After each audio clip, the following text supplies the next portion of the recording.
This episode is brought to you by Novilla Mattresses. When it comes to your mother, you want her sleeping in a comfortable bed. When she's with me, she won't have to worry about that because I sleep on a Novilla mattress.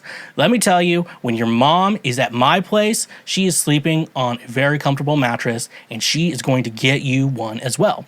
Meet their Bliss Organic Memory Foam Mattress. Perfect for those who want a cool, dry, undisturbed sleep throughout the night, made with organic bamboo charcoal fiber, excellent motion isolation, cooling gel-infused memory foam that fits all bed frames and is reasonably priced. Perfect for if you want an inexpensive mattress for you, your children, or even for your guest room. It comes in a box delivered right to your door, and you get 100 nights to try it out. Skip that trip to the big box mattress store and get a mattress from Novilla.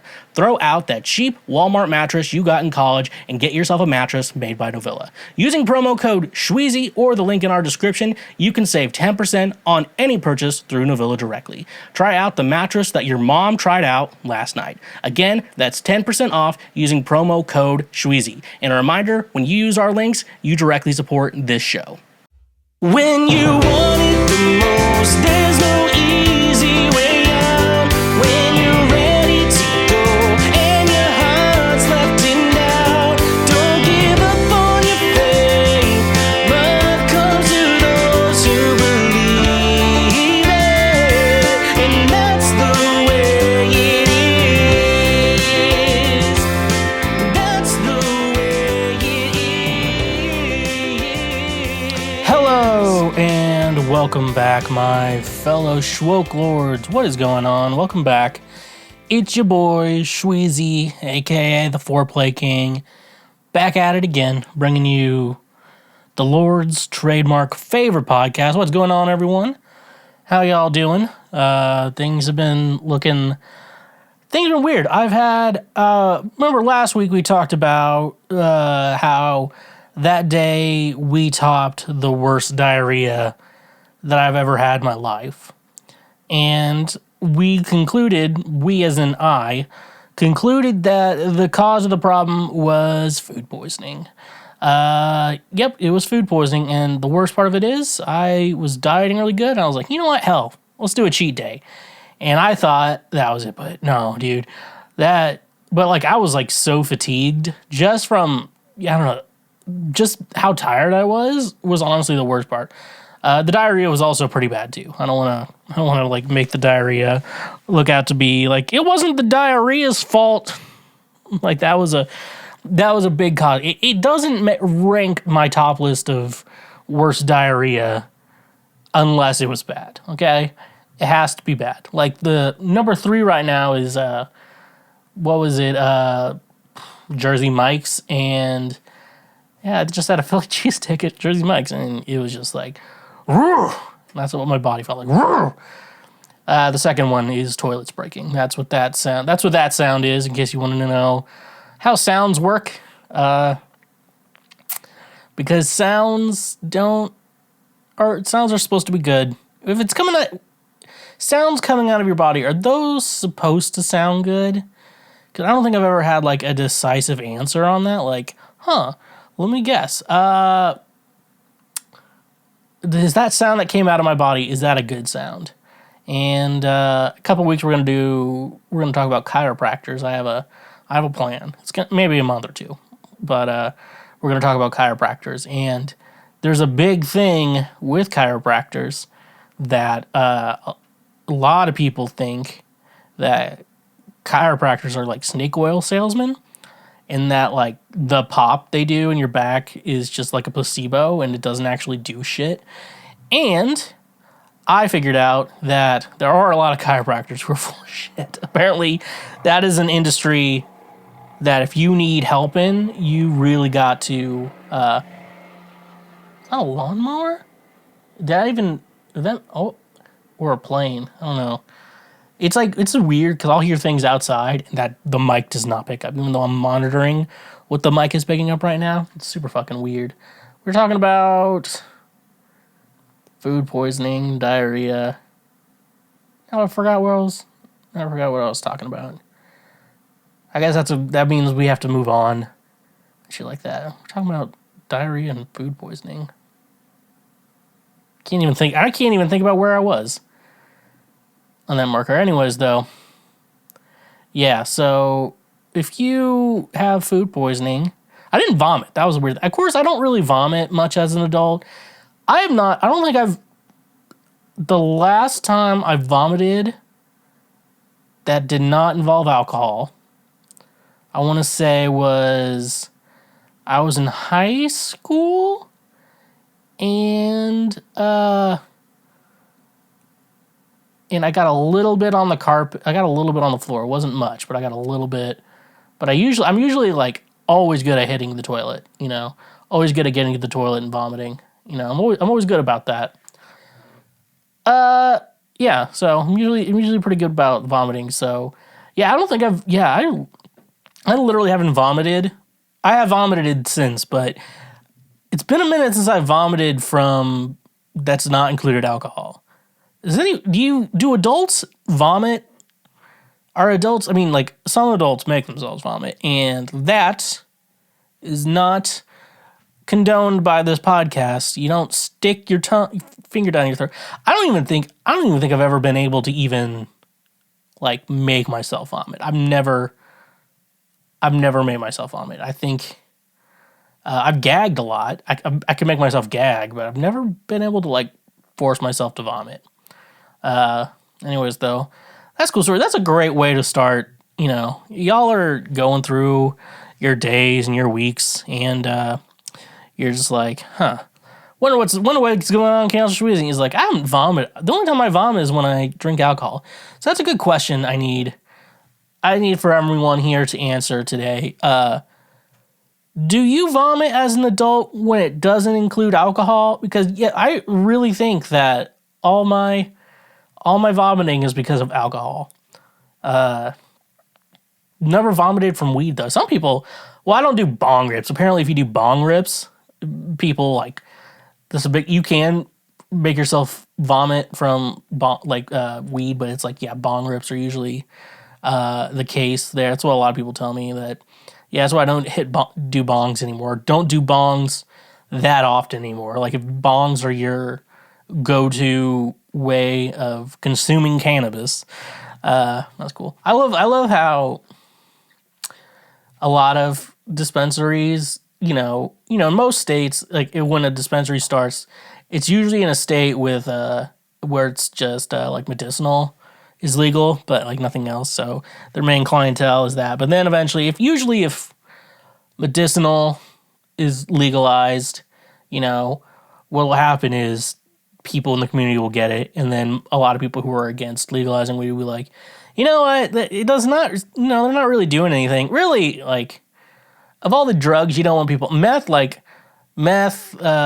cocaine, crack, actually cocaine's more like the business people drugs. Like, I gotta sell stocks. That's what they do. So cocaine is for business people. They do cocaine. They do, what else? They do, they take a lot of pills. Yeah. What? I've taken some painkillers, but like, I don't know. I don't get, as was it Marie Kondo would say, it doesn't spark joy. I've not even watched that shit. I know she's like, sparks joy. It just doesn't spark joy. And then you also have to like, if you really like it, I've enjoyed the pills, but they've always been like one-offs, it's like, and then it's like, well, if I want this regularly, like, I just want to go to a store and pick them up. Like, that's my favorite. That's why, like, I would smoke weed more now that I'm in a legal state versus before, when it's just like whenever a friend has some and is willing to share, Now it's just like, I don't want to like, you have to go through hoops to get shit, and I don't want to. I sound like a fucking square when I talk about that. But when it's just weed, usually either they're just like a random guy who sells weed, who tries to be hard, but all they do is sell like dime bags and shit. All right, anyways, that's enough talking about drugs. We're not talking about drugs. Welcome to TheSchweezy Poke. It's our last week of Pride Month. So next week we won't be gay. I'm not gay no more. I was supposed to put that in to the soundbar, and I messed that up. So I get, congratulations. You played yourself. I get that. That's for me. So soon we're gonna all have to stop being gay. We're all gonna have to go back to being straight. We can't drink Bud Light anymore. It's gonna be a rough night. No more Bud Light. Apparently, gay people the transgender people like beer too. Apparently, trans people like beer. So, happy Pride Month. Protect trans kids. That's what we want to say today. That's you know how like Sesame Street's sponsored by like a letter. I don't know how like letters have the financial ability to be fucking sponsors on Sesame Street, but that's a story for another day. We're gonna protect trans kids. Let's protect trans kid. One, it's a good thing to do, to protect trans kids. Also, it's pop punk. I feel like it's one of the most, pop punk things you can say today because many people see it as controversial. Many people see protecting trans kids as controversial. And I say it shouldn't be. It's good. So let's all protect trans kids. I got some stickers I put on one of my guitars. So I put my protect trans kids. I don't know. I just like that. Let's protect trans kids because here's what I have to say.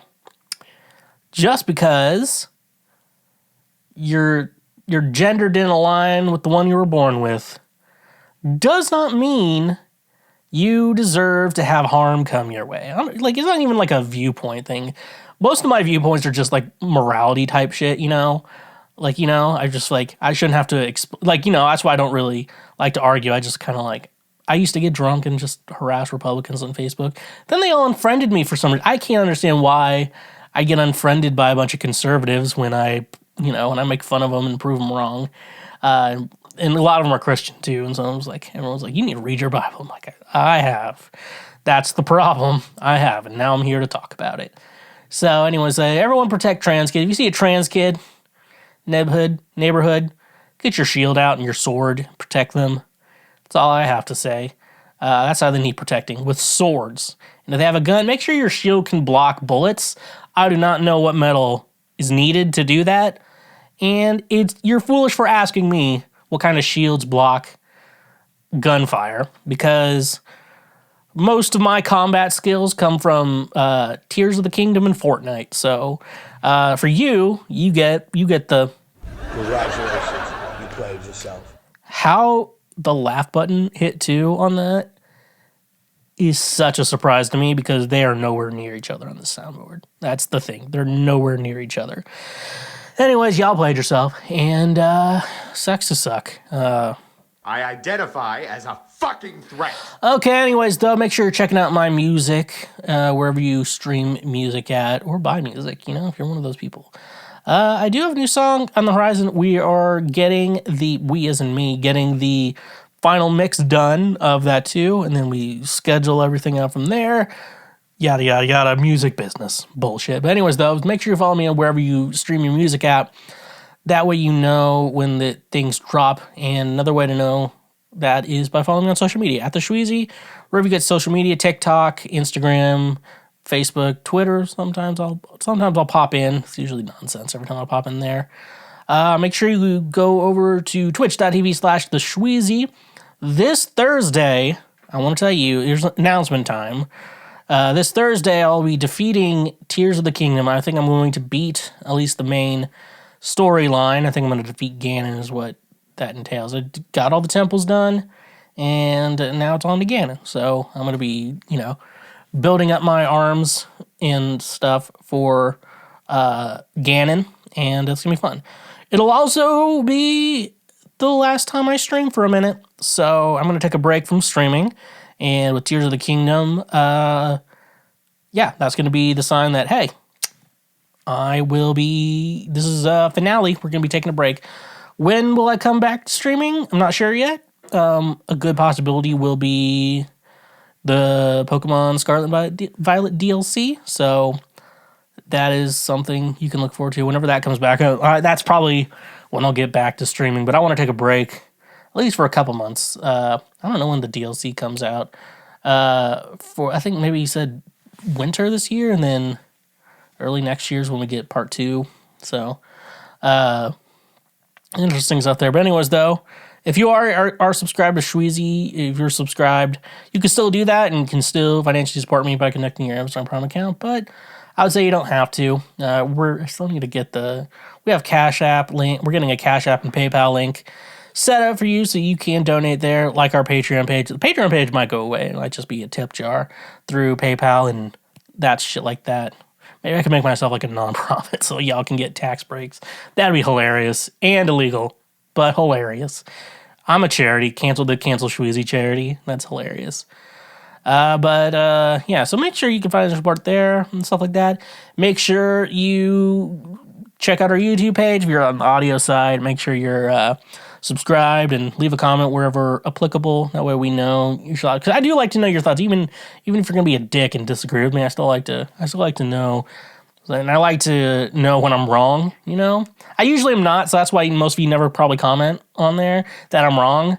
But except for like the Christians and the conservatives, also the two groups that are like based or whatever. If you say based to me, if you say bait like based, I'm like, that doesn't even fucking make sense. I don't know what that means. Okay, I'm almost 30. I don't understand what I just learned what cap meant. And I'm getting too old to be able to keep up. Like, I'm asking friends of mine, like people who are my friends, their children, what the hell these fucking words mean, and I can't keep up with it anymore. So yeah, don't say fucking based on my comments. I'm over it. So yeah, make sure you leave a review to the show. But here's a thought I had about society. Mainly social media. Let's talk about Facebook for a second.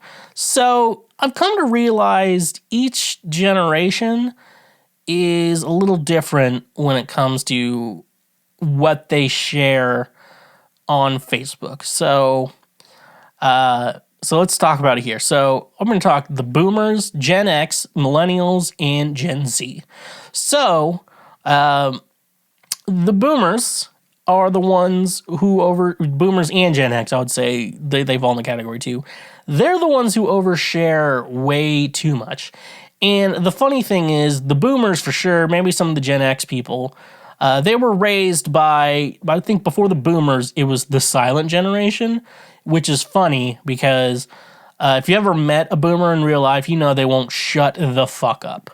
So the fact they were raised by the silent generation is the irony that I really like. Gen X people, yeah, they overshare on Facebook too, you know. Not as much as the boomers though, but Gen X, like, it's a good 50-50 split on what they share. Now let's get into the youngins, millennials first, even though some of us are in our 40s. We're not going to talk about that. We're going to talk about how our generation, we grew up, we were kids, we grew up, we were like the first generation. We remember our life before social media and after social media. We remember those two worlds. And so, I mean, the other groups do, but we're young and we remember both worlds. We're younger and we remember both worlds, which is super weird. And we grew up and we used to post stupid shit on the internet all the fucking time. Now most of us have stopped. The people who share the most on social media, they're either stupid or they're people who are not trying to be famous, and they kind of use Facebook to show their friends and other people what their life is like. That's what they do, and you know that's normal because a lot of them have like private accounts too, so they don't just have random creeps like looking at kids or whatever. Then we're going to Gen Z. Now, the young Gen Z, they will post the stupid shit on the internet. I've seen their TikToks. But they are a lot more, they're getting a better education, because when I was young and social media just started, like, we didn't know what we can and can't do on social media. We didn't know what we should or can and can't do, should and shouldn't do on social media. But Gen Z is getting that education pretty young. So some of them are posting stupid shit, but the majority of them are not. So it's always very interesting. So that's a weird thought I had on oversharing. Mainly I just talked about this to make the boomers never shut the fuck up, but somehow they were erased by the silent generation. So exciting stuff. And yeah, that's what we do.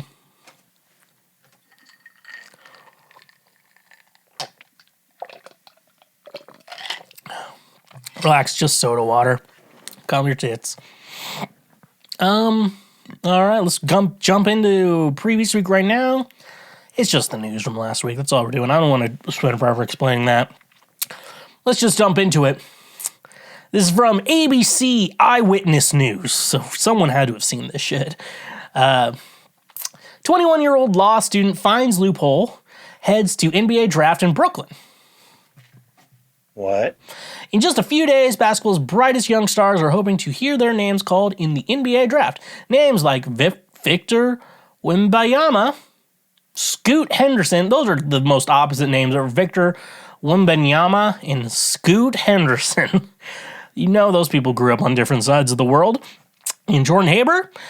So I made a bet with my friend, and I made it into the NBA draft. Haber said in a TikTok video posted last month that he gammered over 3 million views. The 21-year-old incoming law student from Florida has never played a single game of college, high school, or even middle school ball, only rec league with friends, but he'll be heading to Barclays Centers in Brooklyn on Thursday to take part in the annual draft. What started out as a joke between friends soon became serious when Haber discovered he met with the conditions to be eligible, like being at least 19 years old and being part of this year's graduating class from a 4-year university in the U.S. There's just a bunch of small little things that I ended up meeting, Haber explained, and I sent over an email to the NBA and they got back to me and sent over paperwork right away. Now the lifelong Miami Heat fan is in New York City and is gearing up to meet some of the sport's biggest names. So my friends Michael and Gunnar, they only want me to shake Adam Silver's hand, but for me, it's like my TikTok wants me to only meet Wemby and Scoot Henderson, Haber said. So what's next for Haber now that he's found himself in a position that most people can only dream about? I think when I walked into the Barclays Center, I will get pretty emotional just because of how far this has come. It's what you dream of as a kid, like the small chance you get drafted, Haber said after the moral of his story. I want to show people you can do anything if you just set your mind to it. So clearly there is explanations for everything because, like, I can't imagine I can just be like, hello, sir. Can I please get an application to join the NBA draft? Like, you have to do shit. And question I have here, like, this guy never even played middle school or high school basketball. Like, but he does play with this. That's always weird to me. Like how people are like, I'll play a sport unless you did what men's sports are in the winter? There's like, my school had quiz bowl, wrestling, and basketball. Those were like the winter sports. For women, quiz bowl and basketball and cheerleading. Women could do wrestling. There's a certain type of woman who does wrestling. And yeah, I know with wrestling, remember the age-old problem with like women in the league that it's like, you don't want to lose to a woman because it shows signs of weakness. However, you don't want to beat a woman because it makes you look like a dick. And so you're in the middle of all that, and you have to make a decision. I am personally on brand. I would personally be like, I will whoop her ass. But also, I would probably get my ass whooped. If it's a woman wrestler, like, I mean, women typically are smaller, considering, like, the weight thing. Like, they're probably a little quicker, too. I think I would have more strength, but she would have the quickness. So you meet some little people, not like little people, but like smaller guys who are just like, yeah, I can move really quick. And they have just enough strength with their quickness to really make shit happen for them. So those are always cool things. So I'm always curious, like this guy the most basketball he's played was in rec leagues with his friends. And I always assumed, I don't know much about sports, but I assume that his situation would be that he shows up and no one's going to draft him. Like, I assume that, like, dreams really do come true. Brother, what the fuck are you talking about? You've spent, all these applications and shit, maybe 3 hours of your life trying to play in the NBA. Like, these other guys, they've spent their entire life training. They love basketball so much they spent their entire life training and getting good and trying to working hard to get on good college teams. That way the NBA will see them and pick them. And this dude just fucking rolls up never even played in middle school. And you're like, you know what? This is my dream come true. Buddy, this was your dream for like a couple weeks, okay? I don't know. I always get mad when it's like me, like with music. It's just like, oh yeah, this guy's famous, so he's like, oh, I'm going to be a singer now. I'm like, and then some of us were like working our entire fucking lives, trying to do music, barely get anything, but you can just go ahead. Anyways, that's enough complaining about me. I mean, interesting stuff. Will he get drafted? Probably not.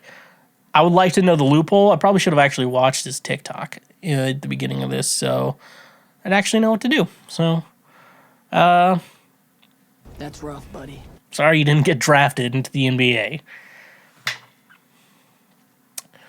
All right, this one's from Newsweek. We have another segment of cool stuff, slick stuff, neat stuff. Where we talk about what the fuck's going on in Garth Brooks' life, because he's a fucking weirdo.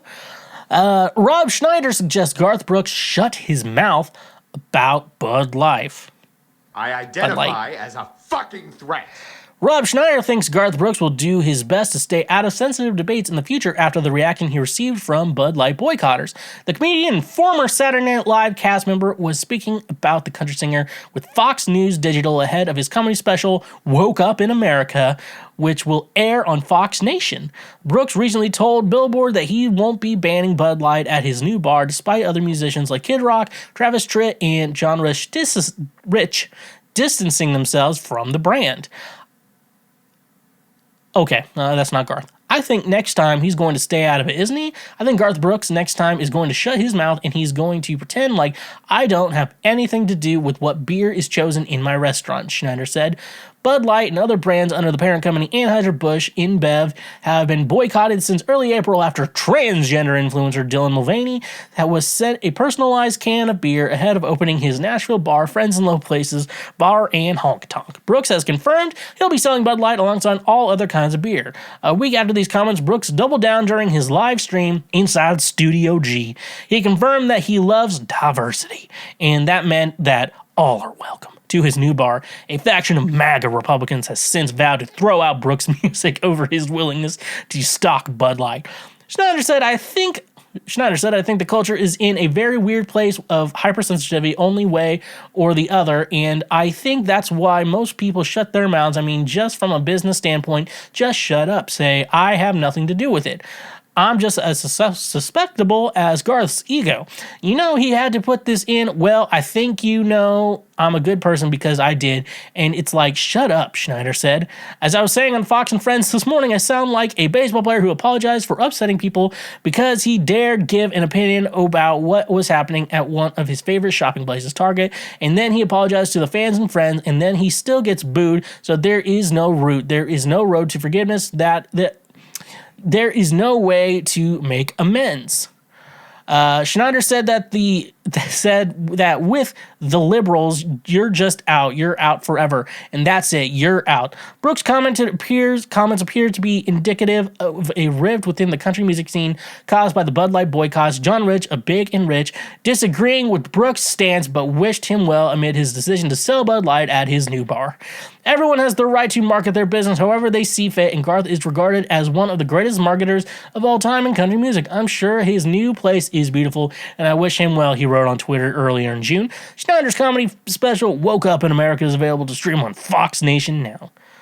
First of all, I'm not going to watch that fucking stand-up, but you know that stand-up special's gonna fucking suck. And Rob Schneider, to be honest with all y'all, he's not that good. I don't think Rob Schneider's that good. What movies has he been in? Deuce Bigelow? That movie's okay. And then Adam Sandler movies, you know? Like a small part in an Adam Sandler movie.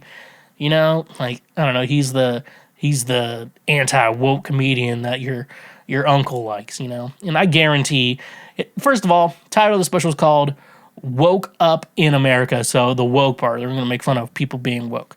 Now, I do understand it. I do understand how, you know, if you're like in LA or something, like people are way too, like the liberals are way too weird in LA. And it's like the rest of the country's not really like that much. Like you have your little liberal hot spots, but it's not LA. It's not California. It's like most of the time we're saying like protect trans kids because kids are getting murdered in the street. It's not like a 5th grade teacher accidentally like assuming everyone's gender, in the class, even though I don't know if you're a teacher and someone's like, I'm non-binary, you're gonna remember that, if you're gonna be, you're gonna be a good person, you're gonna remember that shit. But yeah, for some reason, like LA is like way too, was like, actually trans men can have babies, so that's being really transphobic. Like, shut up, just shut up, so shut up about that shit. Like, I'm probably as liberal as can be, and like I'm telling them to shut the fuck up. Actually, I kind of looked into it. I could be wrong, but for the most part, I'm looking at like bars in downtown Nashville or Lower Broadway, as I like to call them, because Broadway's an actual long street. The only places I think that actually the only places downtown that I've heard, Redneck Riviera, which I don't know if that location is downtown or if that's the one by Opry Mills. But yeah, Kid Rock's place did get rid of Bud Light. Clearly, if you saw that he went out, bought Bud Light. Let's talk about it. He went out of his house, drove down somewhere, bought Bud Light, brought it back to his home, set it up on a little table so he could shoot it. Okay? That's what Kid Rock did. That's how much he hates Bud Light. He went out and bought it so he could blow it up. That's what Kid Rock did. So the one with, Redneck Riviera in Kid Rock's place did, and then I heard Travis Tritt, they don't have Anheuser-Busch stuff on their tours anymore in their green room. That's all I know. I don't know of any other bars, but like, yeah. I think I mentioned this a couple weeks ago or 2 weeks ago, but Anheuser-Busch owns a shit ton of like beer companies. Like, they own a lot. Like, sometimes, like, it's like, I'm drinking this beer because it's not Bud Light. I'm like, it's owned by the same company. They just, a lot of times, companies will buy a product, but just keep it around, like, because it's like, oh, we bought your company. However, you guys are still making sales, and it still keeps people employed, so it looks good on us just to keep everything the way it is. We just get money for it now. The difference is where the money goes. And a lot of it goes to us, So trying to boycott Bud Light, it'll be hard, and I bet a lot of people who are boycotting Bud Light, or they may boycott Bud Light, but they think they're gonna boycott Anheuser-Busch products. They're probably already failed. Just to be honest with you, they probably already failed. But yeah. Next to this fucking Rob Schneider special, it's gonna be fucking Republican jokes the whole time. Oh, people get mad that I called them by the wrong gender. You have a penis. You're a man. Ha ha ha ha. Jokes. Like, just shitty. Like, do you know I'm not gonna call someone in a dress a woman just because they're wearing a dress and they were born as a man? I'm not gonna do that. Because I'm strong and tough. Like, shut the fuck up. So, hearing that fucking Fox Nation shit, this special is bad. Do we have a IMDb page for it? Rob Schneider woke up in America. There we go. And first episode date, June 18th. Okay, it's not. Where are the reviews for this shit? 6.5 out of 10. I guess Republicans don't use the internet too, but 3 out of 5 stars. 16. It's only 16 reviews on IMDb. So I'm pretty sure we know what happened here. But anyways, though, yeah. What do I have to say about Garth? Garth shut his mouth. He does need to shut his mouth. I agree with Rob Schneider there. He needs to shut his mouth. He says the weirdest goddamn shit I've ever heard in my life. So I do agree with him. He needs to shut his mouth. But not because of Bud Light, just because he's that. How I want to end this, though, is that if we find out Rob Schneider's dead in the next couple days or has, quote-unquote, gone missing, I'm going to say this here. We know who did it. But it also, I don't think he's going to disappear, because Garth is very good. When Garth goes for the kill, he doesn't go he's not gonna go for someone famous. He's gonna go. If you're doing a serial killer 101, you're gonna go someone without a lot of family, without a lot of friends. You know, they have just a small group of people. Even that, maybe they could be a loner or whatever. You know, those are the people you get. So I bet Garth looks at those concert sales for, like, you know, single tickets. That's who he goes for. That is who he goes for his kills. So everyone be careful of Garth Brooks. If you're going to a Garth Brooks concert, if you're going to his Las Vegas residency, please be careful, okay? Just please be careful out there. It's scary out there, okay? And don't play yourself either, okay? Congratulations, you played yourself. All right, last article we got here from Fox 11 Los Angeles. Stepson billionaire killed on Titanic sub defends attending Blink-182 concert to cope. The stepson of British billionaire Hamish Harding is defending his recent decision to attend a Blink-182 concert during the high-stakes search for his stepfather and 4 others aboard the Titanic tour submersible. In an update Friday, the U.S. Coast Guard confirmed all 5 people on the Titan were believed to be dead after the vessel suffered a catastrophic implosion near the Titanic wreckage site. Brian Saz, that's as close as I'm going to get, spoke out on social media following morning backlash in response to his attendance at the group's concert earlier this week. Yes, I went to Blink-182 last night, Sazaz wrote on his Instagram stories June 20th alongside a photo of him at the venue. What am I supposed to do at home and watch the news? Not sorry, this band has helped me through hard times since 1998. Sazaz, who is from San Diego, described himself as a recording/mixing engineer. According to his Facebook page, he attended San Diego State University. Since the controversy, Sazaz claims he has been stalked by creepy reporters in San Diego and even received a call from Tucker Carlson. Sazaz, who had allegedly shared news of the concert on his social media on June 19th, apparently captioning the news as, might be distasteful being here, but my family would want me to be at the Blink-182 show, as it's my favorite band and music helps me in difficult times. He later deleted the post, noting that his mom asked me to delete all the related posts. Thanks for the support. Sazaz expressed his gratitude to Blink-182 band members Tom DeLonge, Travis Barker, and Mark Hoppus on Twitter. So, first of all, this is the first news you've heard of Sazaz, Brian Sazaz, I think it's Sazaz, right? That sounds right. I'm going to say here, he has been milking this shit. And he's a recording mixing engineer, so he's one of my type of people. That's the unfortunate shit. He's one of my type of people. I do agree with him, though. I do have to say, like, him going to a Blink-182 concert, I'm like, it's not going to bring his stepdad back. It's also his stepdad. Is it one of those good stepdads or one of those just normal stepdads? You know, he's like, it's not your dad, but you're just nice to him and shit like that. Yeah, so, I mean, like, I don't blame him. Like, the submarine imploded. Like,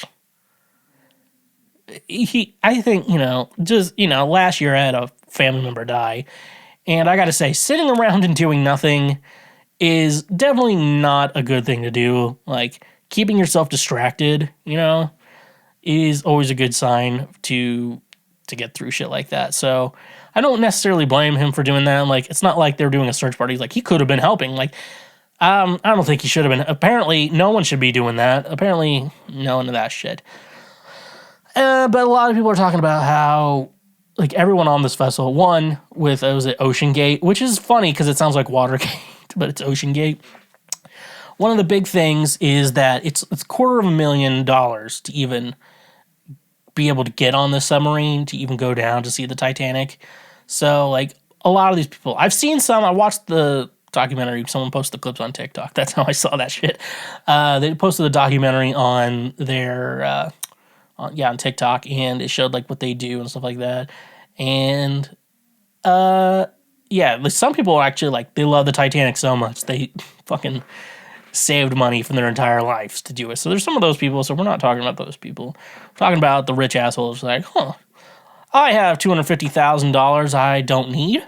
I'm going to go ahead and see the Titanic in the sketchiest submarine to ever exist. First of all, like, the guy, the owner of it brags. He brags about how he's bragging how he cut corners and it's all jolly rigged together, and he controlled the thing with the goddamn Logitech Xbox style PC controller.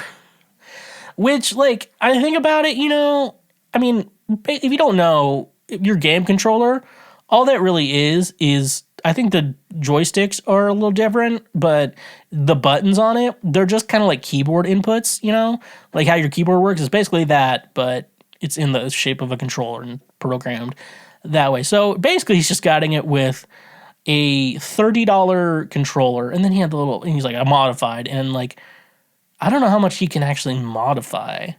I mean, you modify it from like a computer, you wouldn't modify it from the controller. I don't know. I don't have one of those things because they're shit. One of those Logitech controllers are shit. Yeah, and he had little pointer things on it to control the ships. I don't think that was the problem, but I think it's funny how you could see they like showed a picture of the wreckage, and that fucking controller is just fucking down at the bottom of the ocean. I hope one day they can do real tours of the Titanic with like a real submarine, not like some fucking carbon fiber tube that looks like a fleshlight. It looks like a fleshlight, okay? First like 10 times I saw the photo of it, I thought it was a fleshlight, okay? Like, who threw their fleshlight underwater? So yeah, so there's a lot of things going against it. I would not wish for them to die, especially not like an underwater thing like they did and they got imploded on. I think all I can say is karma, the My Name is Earl brand of karma, will catch up to you because, as they say, no one becomes a billionaire or a millionaire, I don't know. No one becomes a billionaire unless you do unethical things. Like, really, like, you got to do a lot of unethical things to become a billionaire. And these billionaires had to have done unethical things. So I just say, I don't say they deserved it. I don't say they didn't deserve it. I'm just saying karma caught up to them. I think karma caught up to them. And yeah, I think at the end of the day, we can all say, Congratulations, you played yourself. But then I thought of some jokes, and I like the idea of like, oh, my stepdad died. Let's listen to some Blink-182. And then I'm thinking of all the Blink-182 songs that would be funny to hear if your dad or your stepdad just died in a submarine accident. So I'm thinking about the Blink-182 songs. Where are you? That's a good one. It's like, what was the other one? Adam's song. I never thought I'd die alone. I laughed the loudest known. Make that be. So here's your holiday. Hope you enjoyed this time. Gave it all away. Fate fell short this time. Your smile fades in the summer. They also have a song called Man Overboard, too. Like, shit, piss, fuck, cunt, cocksucker, motherfucker, tits, fart, turn, twat. That was probably the only neutral song of the evening. So here's your holiday.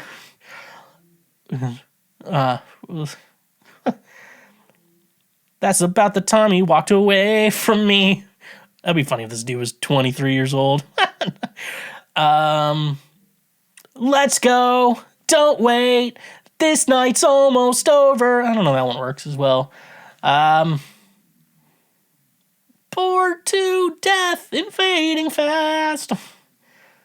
Life is too short to last long. Oh boy, those are funny. Have you ever been out in public and thought, hey, look at that fat guy, only for it to turn out to be a mirror and you are in fact the fat guy? That was the moment that kickstarted me into becoming the greatest health expert the world has ever seen. But I wasn't born being built different. Like Joe Cocker before me, I get by with a little help from my friends. And my friends happen to be today's sponsor, FNX Fitness. FNX Fitness is committed to creating innovative supplements of the highest quality that provide focus for a productive morning, energy to thrive all day, performance supplements to reach new goals, unique sleep and recovery formulas to support any sport, and healthy supplements to support an active lifestyle lifestyle for years to come. I also really enjoy their clothing line that makes you look good while you work out as well. Another thing I love about FNX Fitness is that with every purchase, they donate a gallon of water to a child in need. Start working out smarter, not harder, by using the link in our description today. You can save 15% on your purchase. Go save 15% on some of the best supplements out there when using the link in our description. And remember, when you use our links, you directly support this show. When you're at the beach, you aren't going there naked, letting everyone see your little shrunken PP from being in the water. No, you're wearing some sort of clothing to cover up your privates. So why would you let companies you buy products from have access to the privates of your credit cards? That's where today's sponsor, Privacy, becomes the clothing for your credit card information. Privacy is the first payment product that keeps your personal information private while being even more convenient than using a physical payment card online. Privacy empowers you to protect your physical card information. Each merchant you share your card information with puts you more at risk to hackers or data breaches. Why not use a privacy card instead? By creating a virtual card with privacy for each merchant you shop with, your physical card is safe and secure. Privacy cards can be paused or closed at any time, preventing any future transactions from being authorized. Privacy cards can also be single-use, meaning they close after just one authorized transaction. One of my favorite ways to use privacy is for a service with a free trial that requires you to put in a credit card to sign up. But wait, there's more. By using the link in our description, you can get $5 to spend anywhere. That's money you get to use. So start paying the smart way with Privacy. And remember, when you use our links, you directly support this show. Oh, brother, this guy stinks! So, Hulu made a documentary on Hillsong called The Secrets of Hillsong. First of all, I want to talk about, before I get into anything this documentary is about, let's talk about the logo that they made for the series. What the fuck is this? Who said this was okay? I hate fucking designs like this. Designs like this just annoy the shit out of me. Because I'm like trying to figure out how in the hell I'm supposed to fucking read this shit. And it's like, is it The Secrets of Hillsong? Or is it Hill, the Secret of Song? It looks like it's Hill, the Secret of Song. That's what it looks like I'm fucking watching right now. That looks like what I'm about to get myself into, is the Hill, the Secret of Song. So, Come on, Mark. Don't be stingy. What the fuck we're watching. So, that annoyed me. That was a big problem going. That took a little bit of time to get over. But I was watching, but Discovery Plus released a documentary last year on Hillsong, and a lot of this covered, I think even one part in this documentary, they showed footage from that documentary. It's like, what the hell are we doing now? I do know, Discovery, before they were, with Warner Brothers, they used to make documentaries that were kind of similar to what another company was making. Somehow they got to it first, but this one also had more updated stuff added to it as well, like stuff that's happened in the past year after that documentary came out. So this was good. This was a lot better than that other documentary, but I guess this one was way better. It was on Hulu, produced.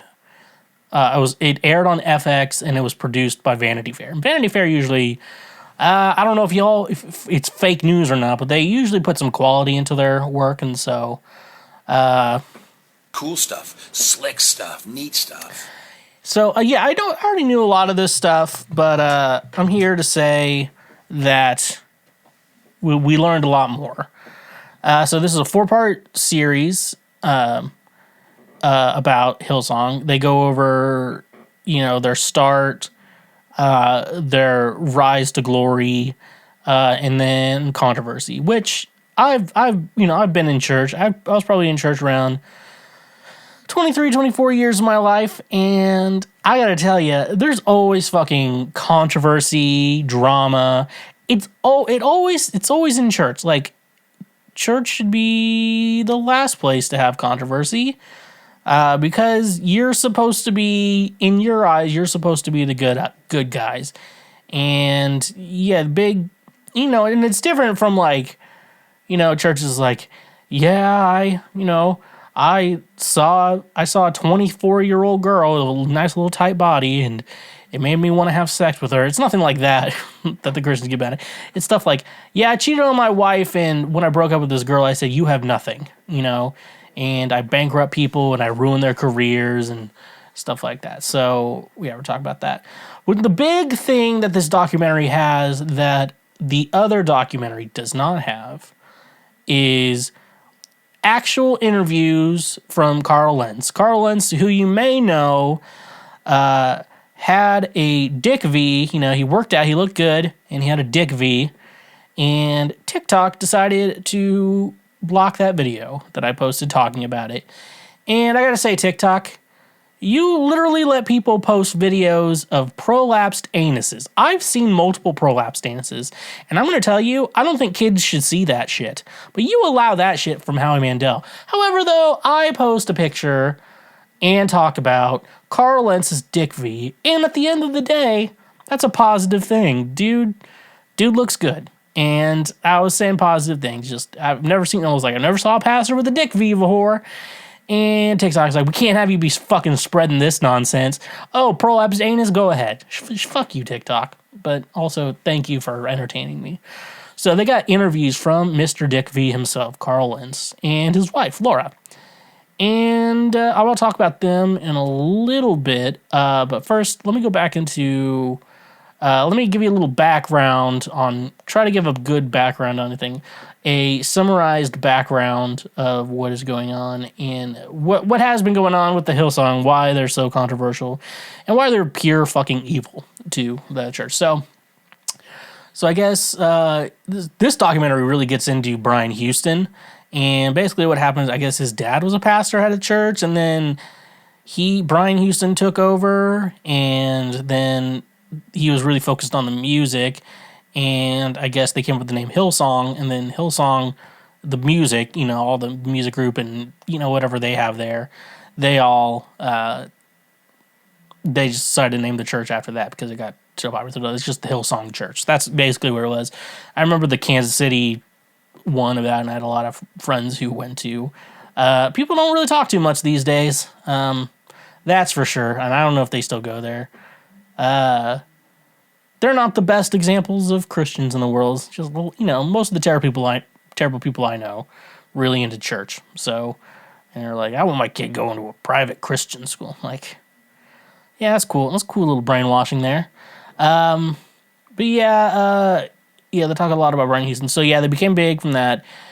And it made Brian Houston probably one of the biggest pastors in the world. I would say probably the biggest pastor in the world. I mean, Hillsong is huge. Like I always thought Hillsong was always huge. It's like you look at Christian radio or whatever, it's always them. And they always do live albums because live albums are really cheap to make. Like live albums really, besides, unless you do it depends on how much you do after it was recorded, but theoretically a live album is just you record a band playing live and then you release that. Where like a studio version is you're possibly working hard just to get really good takes and everything like that and make everything like polished and perfect.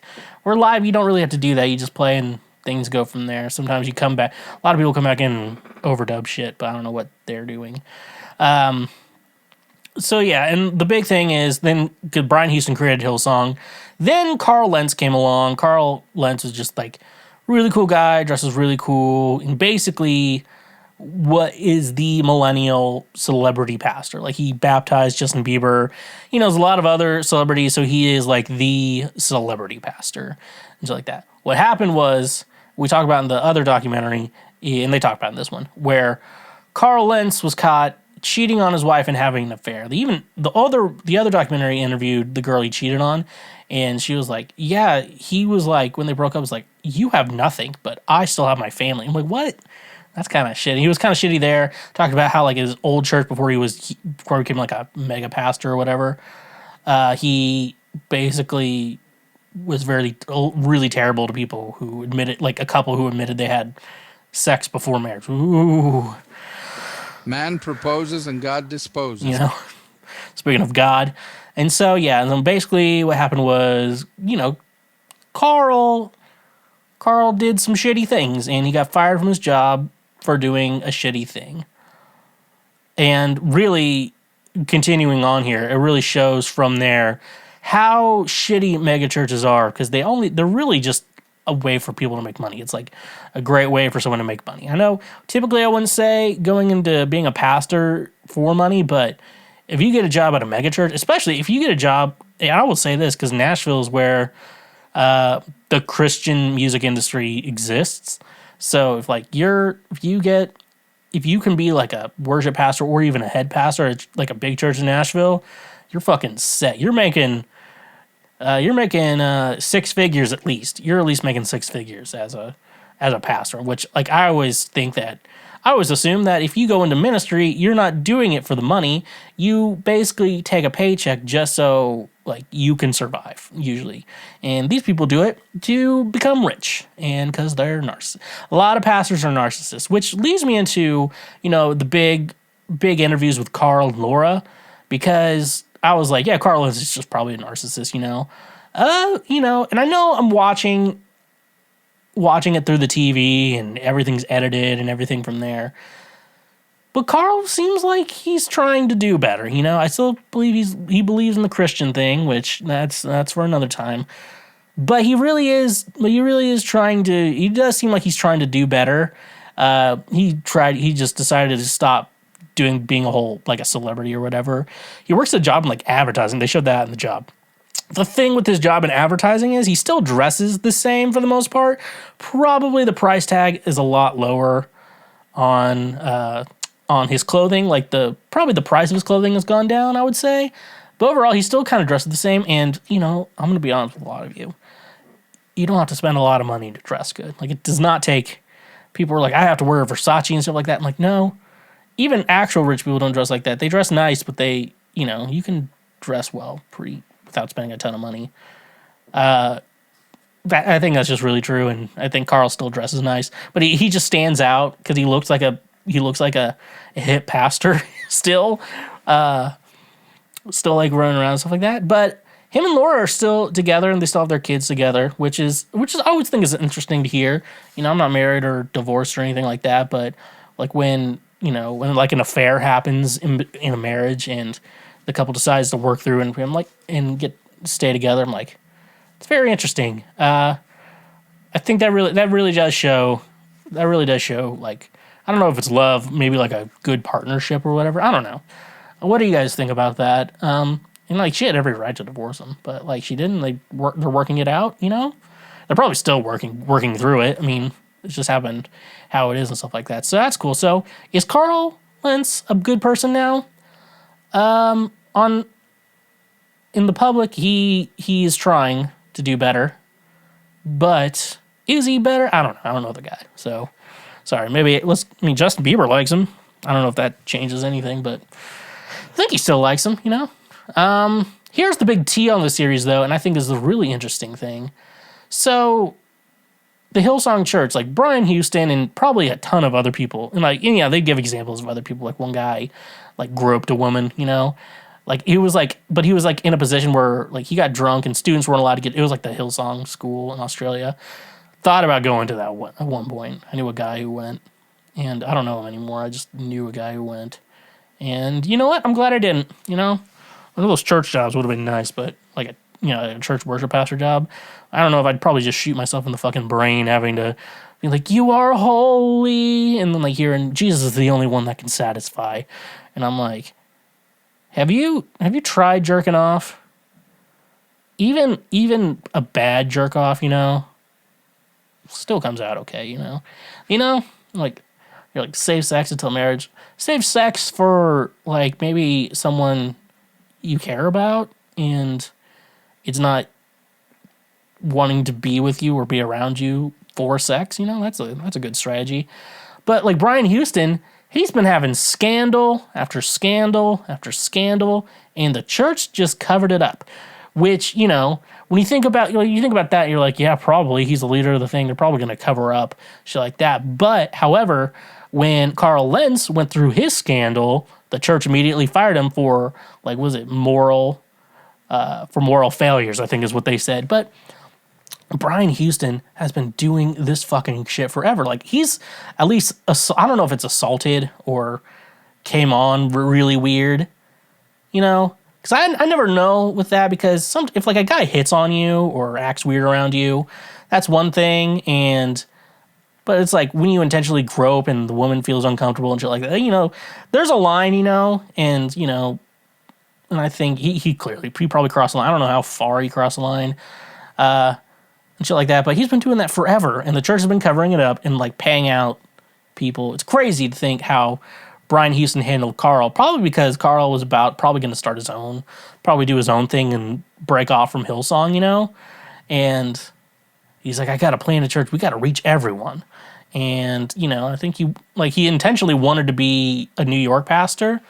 So, like, he would stay in New York and, you know, I don't even know. And, like, he would have taken money away from Hillsong. So that's really why they fired him. But, you know, it's weird that just fucking Brian Houston was doing that same stuff. He's also been doing a ton of other stuff. First of all, his dad, and this is also a controversial thing. So his dad, Frank Houston, who was like a pastor before. I don't know if it was the same church or not, but I think it was, you know, at least a branch of it, and that Hillsong became.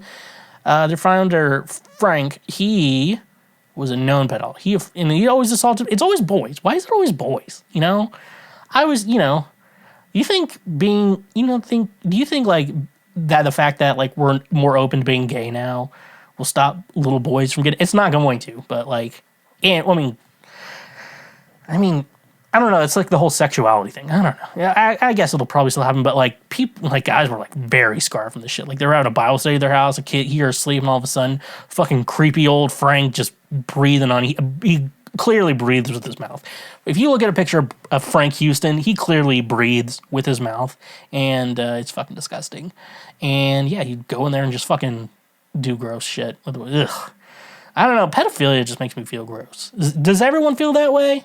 I hope that's a normal feeling, to be like grossed out by pedophilia. Because I don't know, just like, ugh, it makes me feel like watching that fucking Jared Fogle documentary. It just makes you want to, ugh, it's just gross. I don't like feeling gross, you know? It's like, I don't know, like your shower. You know, like that feeling when you haven't taken a shower? Oh, let's go 2 days without a shower. It's like that, but like your brain. It's disgusting. But so basically, they're basically saying that Brian Houston has known about his sexual assaults for a long time now, and he's been knowingly covering it up. And, you know, and so he's going to trial for it. And they also said at the end of every episode, the reason why they said Brian Houston did not get interviewed because of mainly legal troubles, you know. And, you know, if you're like in court with something, like don't talk to anyone about your shit. Just do whatever your lawyer tells you to do. Even if you're like, I think it would be better if I did this. I think your lawyer, hopefully if you hired a good lawyer, I think he probably knows better than you. So yeah. So knowingly covering up, and I don't know, like if you find out your dad's like a pedophile, like what do you even do in that situation? It's like, you know, because your heart tells you, like, that's my dad. I don't want my dad to go to jail. But your dad did some gross shit, you know? It's a very weird, like, morally you say, like, yeah, my dad deserves to go to jail because he did all this gross stuff and he deserves that. But at the same time, you're like, but that's my dad, though. He never did that to me. And, like, that's one thing, too. It's like, he never did it to me. And, you know, like, the relationship you still have with your father is still there unless he's, like, doing shit to you. It's a very weird thing. But the worst thing about Brian Houston of all of it is his voice. His voice is so fucking ugh. It makes me cringe hearing his voice. It's like low. He speaks. I'm trying to figure out. I don't know exactly, but he clearly, there's clearly something going on with his voice, because there is something, like if I'm speaking with more energy in my voice, you'll notice my voice decides that it'll go a little higher, and maybe it'll be like this too. Like maybe I'm talking like this, but if I'm kind of talking quietly or whatever, my voice usually goes lower because I'm not using my voice as much, because it takes more effort to use my upper register than my lower register, as you're seeing an example here. So what Brian Houston is doing, he's basically doing some form, he's doing some form of a vocal fry. And even normally, vocal fry is kind of annoying me. It's hard to listen to people talk with a vocal fry. Very California, and I guess Australia, New Zealand, whatever. But like, so he's speaking with a vocal fry, Australian accent, and his voice is already not that good. So his voice is just so bad to listen. I don't understand how anyone, like, how the hell he became a billionaire. And to be honest with you, preaching, you're basically just doing a Bible TED talk at the end. And for Brian, it's like basically a fundraiser for him to be a billionaire. Like, that's basically what he did TED Talks for. And so how, like, he created a following himself to get so many people just to listen to him talk with how fucking awful his voice is. He needs a vocal coach. Like, and I'm kind of thinking at a point, like, his voice to me does not sound like that healthy. Maybe it's some vocal damage. I don't know. He does. It has been told he does. What? He does have like a bit of a temper. So I bet he probably could have damaged it from yelling, stuff like that. So, anyways, if anyone knows anything about Brian Houston's voice, please tell me, because I fucking hate it. I think his voice sounds gross. Like, sounds so bad, and it's bad. What else did Brian Houston do? Oh yeah, he tried to hit on women, cheat on his wife.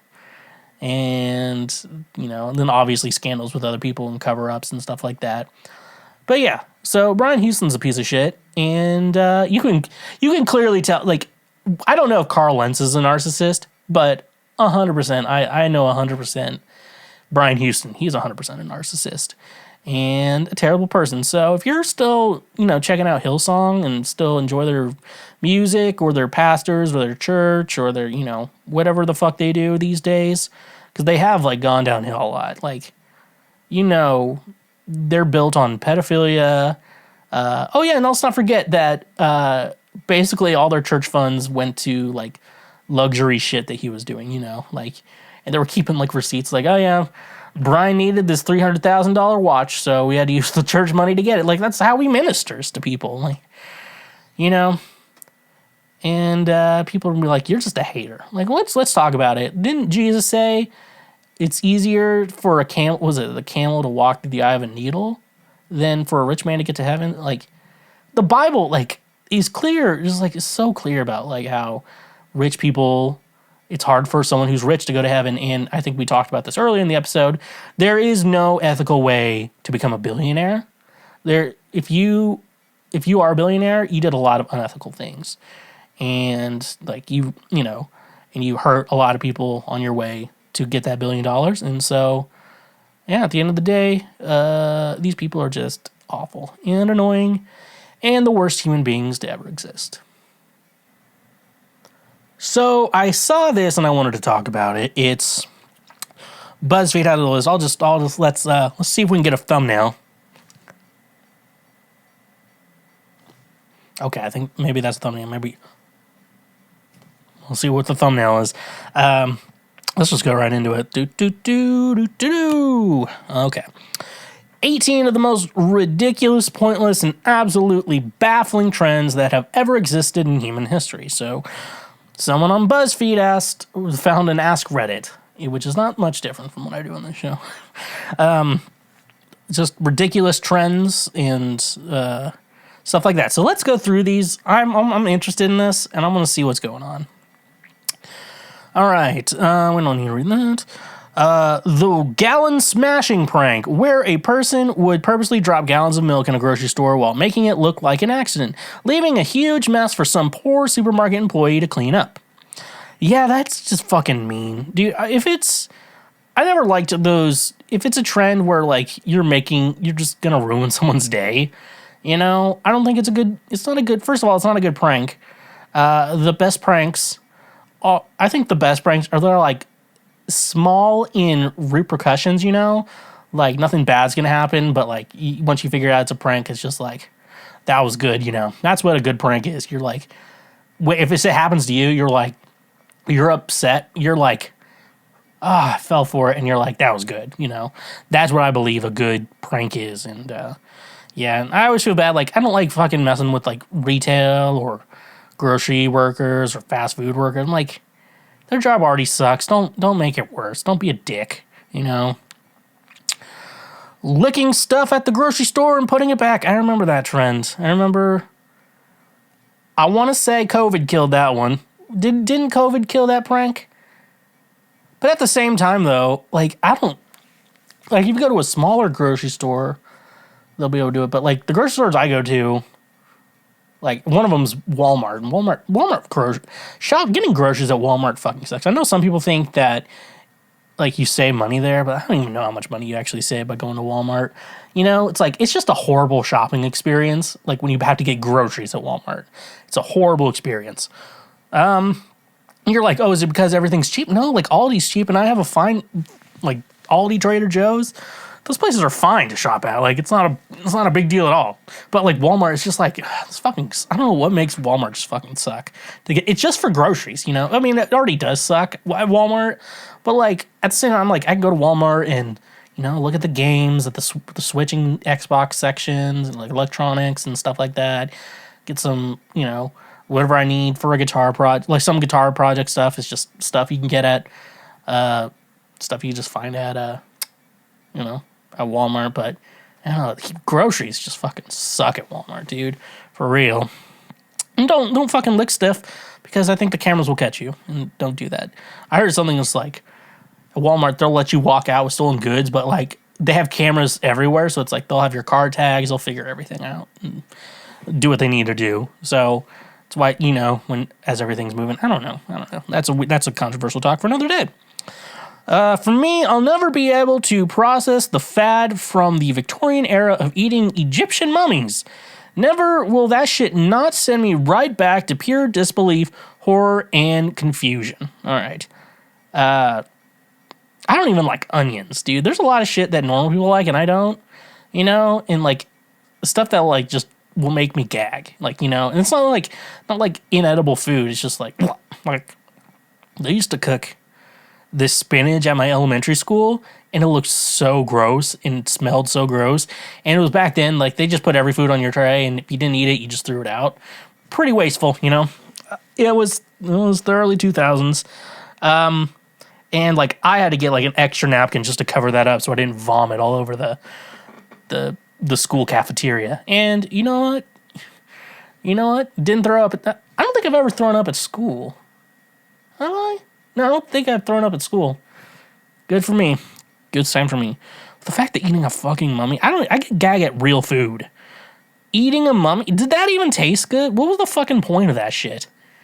What was the point of that shit, you know? Like, for real. What was the point? Here, that may be one of the biggest, dumbest fucking trends of all time. They have a thing. It was even longer than that Europeans started eating mummies. Ew, in the 12th century for medicinal purposes. The Victorians definitely kicked it up a few notches, though. Instead of just eating mummies to cure what ailed them, they also made paint out of them and hosted parties to unwrap them. The paint, I get the paint ailed them. They also made paint out of... Made them paint out. Okay, that's not the worst thing. Well, I'm fine with that. Eating that shit, ugh. Remember, just everything was healthy. You know, it's like, well, looks like you got ghosts in your blood. Here, pop some leeches on your skin and take some cocaine. You'll feel better. Drink some Dr. Pepper. You'll be better. Yeah, dude. People are still using leeches, and they are like, yeah, leeches, it cleans out your blood. Shut the fuck up, dude. I would say pulling pranks on random people in public. Yeah, it's weird pulling pranks on people you don't know, or unless you're like doing a weird thing, like you clearly have a camera out. Like there's this one guy who I don't look like, by the way. He's a bigger guy. He basically he walks around. He's like, would you like $20 or a spin on the wheel? And if they say $20 and she's spinning the wheel and stuff like that, you know, like when you see that, you know, they'll usually ask you, but like, and then maybe a little prank will go from there. But yeah, actually, yeah, you know, I don't know. You got to prank people. You're not fucking Joey Salads over here. Gender reveal parties, especially the ones with fire. Yeah, that's called white people shit. And as a white person myself, I can say that I hate anyone who has a gender reveal party. Like, I had a gender reveal party. Well, I fucking hate you. And you're like, but we've been friends for 20 years. I can still hate you and be your friend, you know? It's like, yeah, he's one of my best friends. I fucking hate him though, you know? Here's how you do a gender reveal party, okay? You go to the doctor, okay? You go to the doctor. They find out the gender of the baby. And then they tell you. That's a gender reveal party, you know? You know, having like a, you know, save that shit for the baby shower, you know? It's like, We have to have a whole separate party to figure out the baby of this one kid who we're going to have another kid in like 2 years and we're not going to like that kid anymore, you know? Like, it's like, you're old now. I don't want to play with you anymore. I got a new baby. You're just an annoying fucking toddler. 6, at-home x-rays. In the late 19th century, people would get together to x-ray each other for fun, exposing themselves to huge amounts of radiation. Oh, yeah, because I was like, what? It was like, isn't x-rays, like, too many x-rays bad for you? Because, like, yeah, I guess, you know, like, every once in a while, or, like, when you need an x-ray, you know, I think it was, what do they do? How do they do x-rays now? Do they still use, like, radiation, and the ray means radiation. And not all radiation's bad for some people, but you could just have I never thought people would just have an x-ray machine at home, be like, let's see what your bones look like. Let's see what your bones look like. Like, what? That's dumb. It's a good thing we learned that, yeah, you shouldn't be doing that all the time. You shouldn't be x-raying yourself all the time. That's funny. You're like, oh, okay. I guess that makes sense. As far as fashion, the tiny little mustache trend that everyone wore, it was printed on everything for a solid year or two and was just cringe in general. Dude, it was fucking cringe in general. The sad part was some hot girls liked it, and so for guys, we had to just deal with it. Yeah, for the most part, I would say it was like a girl trend. They're like, they fucking got some girls fucking legit got a mustache tattoo on their finger so they could put it underneath their nose and be like, I have a mustache. Aren't I funny and quirky? And let's be honest with you, I'm gonna tell all the fellas a little secret here for the dating out there. If she has a mustache tattoo on her finger or on her car, or she likes to draw one on a lot, and you find pictures of that, I'm going to tell you something. You found a woman who has zero personality, because the fucking mustache shit, fucking little put on my little finger. I'm so funny. You know, like girls who, I don't know, this is going to be weird for the audio listeners who, like, they make this like, if you're watching, you saw that face, like, girls do that face when they think they're funny. It's like, oh, they're making a funny face. This chick is hilarious, you know? And I'm not, you know, and I have to say, I think women are funny. I've been known to say that. I have said that before. You can find it. But, like, it's just like, there's a lot of guys who aren't funny either. You know, kind of, you know, they're annoying. Shit like that. The devious lick. There was this trend of kids ripping anything they could from the walls of their schools and stealing it. They would steal anything from the sinks to toilet, causing a lot of property damage. They called it the devious lick? I thought the devious lick was more like the grocery store trend. People would just like fucking lick ice cream and shit and then put it back. I don't know. You know, I thought it was more like that. I remember the kids stealing shit because I have friends who are teachers and they're like, I'm so fucking tired of this new trend where kids just steal shit from the school and we have to like find it back. And you're like, how did you even get that? You brought your tools to school so you could remove the sink from the bathroom? Like, you know how much effort and knowledge you have to do to know what right parts you use. Even bringing in a fucking toolbox to school to steal a toilet. Because, like, you're going to need more than one thing. You're going to need more than one tool to... I only know because I've installed a bidet on a toilet. So I didn't know it was called the devious lick. That's kind of weird. I never really understood the whole pet rock thing, TBH. All right. The pet rock, which I'm only going to make a guess here. I'm not actually knowledgeable on this subject. I'm going to make a guess that the idea came from a kid wanting a dog or a cat or a pet, and you, as a parent that doesn't have a soul, says, no pets. I know you want love and you're not getting it from us, but no, you are not getting an animal. But get you a pet rock. Which, to be fair, I think it's more fun. I think a pet rock is more fun than a pet fish, for me honest. Fuck fish, you know? It's cool if you have a little tank, but, like, same time, if you're one of those guys, like, I'm obsessed with my fish tank. You know, calm the fuck down. That, if you're obsessed with your fish tank, you need to get fucking laid, dude. That's a sign you need to get, that's a sign you need to just fucking hire a prostitute. At that point, like, you're desperate. You need to hire a prostitute if you're, like, really into your fish tank. just hire a prostitute, dude. At that point, it's like, there's no shame. You're like, why did you pay for a prostitute? You couldn't get on here? Well, I really needed to have sex because I was getting really into my fish tank. And, yeah. It's a good thing, like, guitars, like, chicks kind of like guys who play guitars, because it's like, when you're really into guitars, it's not the worst thing. It's not a red flag when it's a red flag if he's, like, tries to sing you songs and shit and write. Actually, I'm not gonna call myself a red flag. 10, the tapeworm diet. People would supposedly eat a tapeworm to lose weight. Now, I'm not saying you should eat a tapeworm. I'm not saying you should do that or take the eggs into your body. However, I will give the people who do it this. It does work. It does help you lose weight. It will help you lose weight. So, the tapeworm diet, it does work. But you could die. You know, it's like, but you're going to die. You're going to look pretty thin when you die. So, you have that open casket, you know? When you have that open casket funeral, you're going to look great, dude. So, you know, take the risk. You know, to eat that tapeworm. That's a good trend. I don't know why you're putting it here. It's a good trend to eat a tapeworm, okay?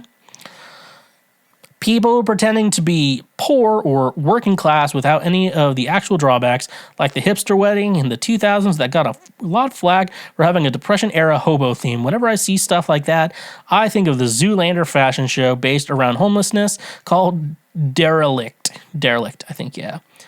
Yeah, people who like to act poor. I like people who, like, do extreme camping. You're like, all right, so you have a couple days off. And so for those days off, you decided to be homeless. Cool. You know, I don't know. Some camping's fun. I think if you brought, like, friends with you, I think it'd be a lot of fun. I think you're just getting drunk and goofing around. That's usually what it's like. I'm a big glamper myself, so. COVID-19 spreader event parties. Why the United States has more people die from COVID. Remember when people would die from COVID? Now it's just like you take some pills or something. You make sure you get a vaccine, you take some pills. Everyone's good. I'm like, remember when it was a problem? You know, remember when it ruined all of our lives? It's cool shit right there. Number 13, the girl boss trend. It's mentally exhausting. The thing with the girl boss trend is the only people calling themselves girl bosses are in multi-level marketing schemes. Those are the people who call themselves girl bosses. They're in a pyramid scheme. They're getting scammed. So when you see that, it's just fun to feel bad for them and watch how cringy they are. You know, sometimes you just gotta cringe at the things you don't like, and that way things will get better. All right, recording yourself doing actions like giving food to people experiencing homelessness with a camera in your hand. It's not a charity if you expect something in return or if you're taking advantage of others. That's kind of cringe, kills me. Yeah, it is weird because, you know, they're doing a good thing, you know, and it's hard to say, like, hey, don't do that good thing for people. But then they're also going to film it and, like, try to get good boy points from God, you know. Because we've all been laughing at those submarine memes, okay? And we need to make sure that it's documented when we do good shit. So when we get up to heaven and God's like, you laughed a lot at those Titanic memes, you know, the people who fucking imploded in a submarine. You laughed at a lot of those. You saved a lot of them to your phone here. But then you had to be like, but God, I did a lot of charity too. And what charity did you do? God's like, I never saw you do any charity. Pull up the video. Pull it up, God. Pull up YouTube. And you show them that, yeah, in case God wants to be like a corporate, like, HR lady. It's like, we have no proof of that you ever did anything. And then that's why you have to keep a paper trail, you know. It's a fun time to be alive, folks. It's a fun time to be alive, especially if you have to work a shitty job. It fucking sucks. Pole sitting. Testing how long you could sit on a pole and dance marathons. Testing how long you could dance in the early 20th century. I don't get the pole sitting thing. And the picture does not show pole dancing. But the dance marathons, I think those are kind of fun. You know, it's like the person who can dance the longest wins. You know, it's like it's like you have to put your hand on a car, and the last person that has their hand on it wins the car. You know, I always think those are kind of cool. I don't really see those as trends. I just think those are fun. You know, and it's like, I'll participate, but I probably won't win because I will probably get diarrhea. at one point, and I'm like, no, I'll probably have to shit at one point. I'm like, so the choices are either shit your pants, which could help you win, but if the other person's gonna stick it out, you're gonna have to you have to be there with poo in your pants and shit like that. Honestly, the way I'd get out is I'd accidentally take my hand off the car. That's probably what actually happened. Dude, that'd be the real story of what happened, how I lost. Literally any TikTok dance trend. I used to work in a school, and the kids would be trend dancing down the halls, running into walls and other people because it was the thing to do. Maybe I'm just old, but all those dances are just goofy as crap. See, the thing is, I don't know anyone who actually likes watching people dance on TikTok. Maybe like dancers, but if you're an actual dancer, you're not watching some 15-year-old who couldn't even make her local school high school dance team. Like, I don't want to watch that fucking bitch, dance. I want to watch like professional dancers. If I'm going to watch dancers on TikTok, I'm going to watch the pros. I'm not going to watch like some like shitty 14-year-old dance. And I don't even know anyone, even like kids I know. I'm like, I don't know anyone who just watches people dance on TikTok, like to songs and lip sync to songs. Like, so I knew, but like people are watching that shit because I see they have like 4.5 million likes on it. I'm like, it's fun. I like to play roulette. Like if you see a hot girl and be like, I bet she has a lot of likes on this video. And then what do you know she does? What is it with hot women getting a lot of likes on social media for barely wearing clothes, So what a time to be alive. What a time to be alive. Okay. All right. The clown trend, that happened a few years back in 2016. People all over the world started reporting evil clown sightings. That was fucking weird. Did we ever even get an answer for that shit? Like, the closest thing to an answer I saw was like, oh, yeah, they were doing it to promote the new It movie. Like, parts 1 and 2. I'm like, I don't think that's true. Like, that's the best thing I've heard about it. It just happened and then they stopped. Fucking weird. If you're wearing a clown costume to try to scare me, and it's not a situation where I need to be scared, you might get murdered. I mean, I don't know. I'd fucking beat the shit. I don't even care if it's a woman. Unless if it's a dog dressed up like a clown, they're fine, But not humans, All right, we got the last one. And finally, that one where men would dip their testicles in soy sauce because they believed their balls had taste buds. I don't know. How old do you have to be to know, like, hey, how old do you have to be to learn that, like, I don't think my balls have taste buds, Your balls is where your pee is stored, okay? And why would your balls have taste buds if it's where pee is stored? Okay? So stop that shit right now. Don't be dipping your dick and balls in some soy sauce. Okay? Unless only time you should be dipping your balls in food is if someone's gonna num num num num num num num right off your balls. Can I?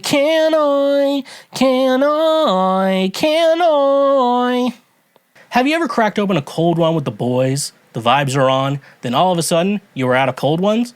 Though the vibes are still on, the vibes will soon go off because you are out of cold ones. There's no need to drive when you're under the vibes. That's why today's sponsor, Drizly, is here to make sure that the vibes continue. Drizly gets all your favorite beer, seltzer, wine, whiskey, and much more delivered directly to your home. With their easy-to-use mobile app, we are getting one step closer to never leaving our homes. It's saying something when it's being praised as the Amazon for liquor. Drizly is my go-to app for getting all the booze I need so I can do other things. So using our link in the description today, you can save $5 off your first purchase through Drizly. Drizly has proprietary ID verification technology that it provides to its retail partners that allows drivers to scan IDs for more than a barcode to make sure the purchaser is over 21 years old in the US and of legal drinking age in Canada. Retailers on Drizly may have a minimum order or delivery fee. So using our link in the description, get $5 off your first order with Drizly. And remember, when you use our links, you directly support this show. You're not a boomer who still goes to what our ancient civilizations called a store. You buy everything on the internet like a modern individual. What if I could tell you that you could be saving more on your purchases by only making a few clicks on your computer? That's where today's sponsor, Honey, will change your life. Honey is a free browser extension you can download using the link in our description. of this episode. Honey searches the entire internet for promo code, coupon codes, free shipping, and anything else that will save you money when buying things online. It's 100% free, and at no point will you have to pay for it with all of those many microtransactions. It's as simple as pressing a single button, and you can start saving money. Not using Honey is basically throwing money away that could be saved for more important things. I recently had to get business cards for myself, and Honey literally saved me 60% on a pack of 500 business cards. It was amazing. Add the Honey extension to your browser today for free by using the link in our description of this episode. And when you use our links, you directly support this show. Oh no! Our table! It's time for Oh No, Our Tables, where I, the smartest person all of you know, answer questions. And then if you didn't ask the question, but you want to know the answer, I have all the answers for you. So, let's just jump into it. why did my boyfriend stop watching porn after we got together? My boyfriend and I have been together for a while now, and every time he's in the mood,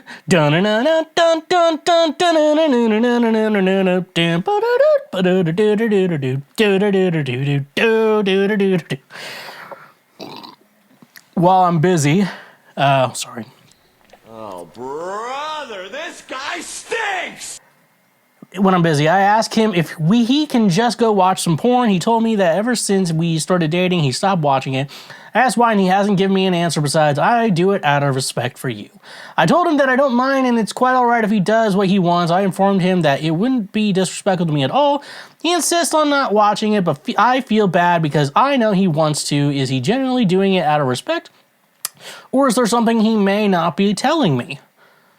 So yeah, there's a lot of different things that could be going on. I do think, at the end of the day, I do want to tell you that, hey, if he doesn't want to look at porn, you can't be forcing. That'd be weird. Honestly, I'm gonna say this, fellas. If your lady is trying to get you to look at porn, and you say no, you might be gay. Okay, I'm not saying you're Happy Pride Month, but I'm not saying anything, but you might be gay. If you're like, I don't want to look at porn. Yeah, porn. Ugh. Beautiful women. No, so there could be a multiple different things. Like, if you grew up super Christian, I would say, because when you grow up super Christian, purity culture is a bitch. And the best thing I think the best example of that is, you're talking about how in Christianity, porn is basically cheating on your partner. Like, I'm gonna be honest with you. No, it isn't. No, it is not. There has to be. I feel like the nice thing about porn is there's not a lot of effort into jerking off to porn. There's not a lot of effort.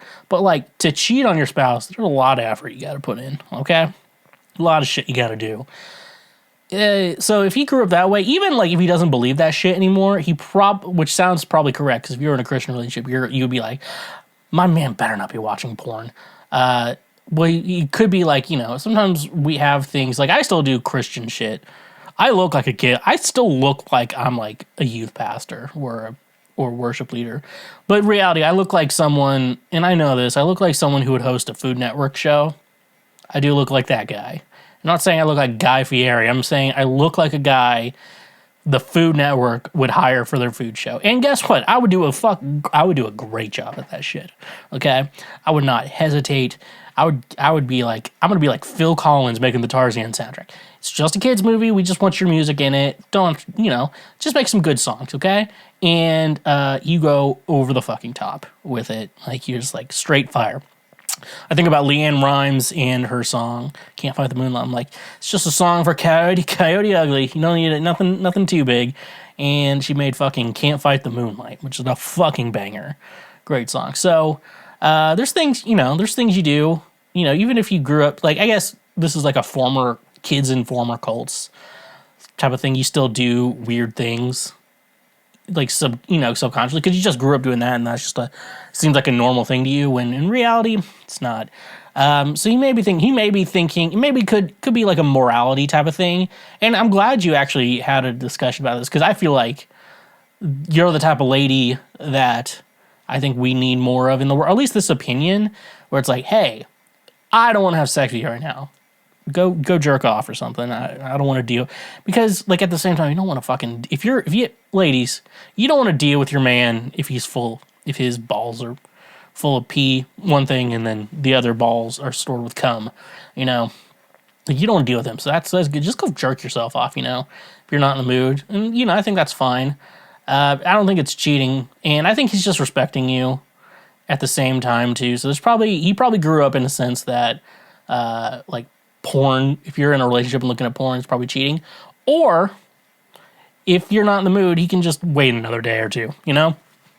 He maybe doesn't have maybe his libido is kind of like that, where he'd honestly just rather have sex than jerk off, you know? A lot of different things, but it sounds like it's a good thing for you. I mean, you guys have a good relationship. Maybe, you know, help him out. Maybe you gotta, how hard is a blowjob, you know? Well, I guess if you're, some guys, like, they'll come in like 2 seconds if they get their dick sucked, and there's some guys who just don't. I'm kind of on that side. I don't know, if you can give him a quick blowjob, be fine. Just be like, you can't come in my mouth, and you're like, I'm about to bust, and then he just, you know, he comes on his stomach like the pathetic man we all are. So, yeah. So that's my advice. That's the way it is. Been talking to a guy I don't find physically attractive. He's been the most gentleman I've ever dated, brings me roses to work, and when we go out, texts me every day. Very thoughtful, helps me financially, and is super sweet. He's been pursuing me for weeks, but for the life of me, I don't find him attractive at all. Any girl would be wished to have a man like this. IDK, what's wrong with me? He could be Mr. Right and is in front of my face. I just can't deal with thinking this man is going to want to get intimate or kiss, and I just can't do it. What do I do? Should I give it a chance, or do I just be honest and break it off? If I don't know what he looks like, so we got to remember when it comes to the appearance of someone that you got to understand the things it's like the things you can change about your appearance, and then the things you cannot change about your appearance. So I think you got to think here, what is it that you don't find him attractive? Is it his face? You can't really do anything about his face. Height, he can't really do anything about his height, okay? Dick, you probably don't know his dick size. Sounds like you're fucking friend-zoning this dude pretty aggressively. So really the answer is, if you really don't want it, break it off. And also, give him some money. If he's giving you money to help you out with shit, you need to pay him back or make it up to him honestly, if you don't have the money to pay him back, suck his dick, okay? That's going to be the best thing to do. And guess what? The nice thing about his dick is you don't have to look at his face, you know? You can just stick down, and if he's like, look at me in the eyes, look at his forehead, you know? You don't have to, or look at his hair or whatever. So there's that, like, hair, greasy, smells bad, smells bad, doesn't know how to dress himself. Those are all shit you can change about a guy. And some of those things, like, there's like, don't try to change a guy, but there's some things you can change. Every guy is going to change a little bit at some things about himself to get laid, okay? And it's the idea of, can he live with these changes with you? And like, if it's really a bad thing, he's like, I'm not happy, then it's not going to work out. Yeah, but it sounds like he's a good guy, though. That's the thing, though. My advice would be to learn how to refurbish men.